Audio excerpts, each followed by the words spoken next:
One of the most common questions I receive is improvement pill. I don't know what I want to do in life. How can I find my passion? And that's a pretty important question. So in today's video, I'm going to show you exactly how to do just that. This episode was brought to you with the help of the guys at Skillshare.com. The first 350 people to click on the link in the description box below will get a 2-month free trial at Skillshare. Now, before we get started, I want to debunk something. A lot of us are under the assumption that there's only one thing out there that can be our passion, that it's predetermined by birth, and that all we have to do is find it. But that's not how it works. The truth of the matter is that there's probably many things that could potentially be your passion. In fact, it's entirely possible to have more than one passion. If you take a look at a lot of very successful people, you'll find that this is generally the case. For example, Tim Ferriss is a well-known author and speaker. But did you know that he was also a competitive dancer, wrestler, and investor? There's only 2 things you need to do in order for you to discover one of your passions. The first is that you must change where you get your dopamine from.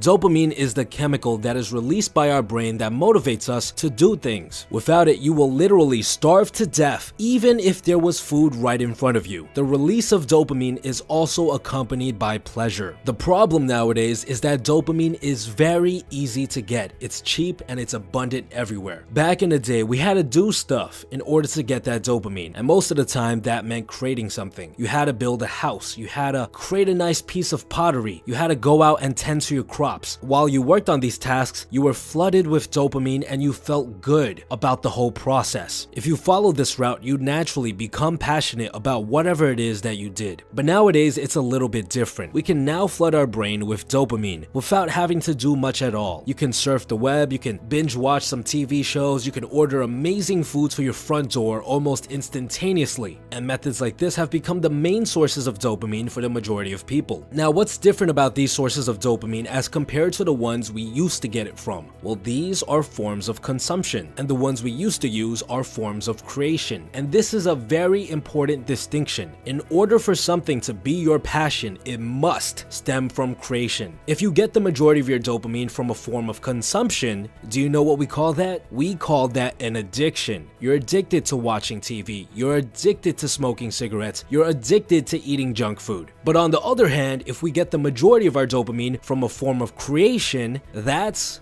called the passion. You're passionate about drawing, you're passionate about dancing, you're passionate about farming. So the first and most important thing you have to do in order to find your passion is to turn back your consumption valve. Watch less TV, play less video games, eat less junk food. When you turn back your consumption valve, you force yourself to start looking for dopamine from forms of creation. This is crucial for our next step. The second thing you have to do in order to find your passion is to simply expose yourself to a variety of different forms of creation, to give yourself a chance to get dopamine from these sources instead of forms of consumption. Now, there's no fancy trick to finding these things, you just gotta approach it the old-fashioned way, by trying things out. So what I suggest you to do after successfully completing step number 1 is to search up a list of hobbies. Literally, go on Google and type in list of hobbies Wikipedia. Look through the list, and if you see anything that seems even remotely interesting or fun, write it down. Create a list. Then all you have to do is take this list and ask yourself, which thing would I like to try out first? You should only try out one of these hobbies at a time. You must give yourself enough time to see whether or not you can make this hobby into a passion.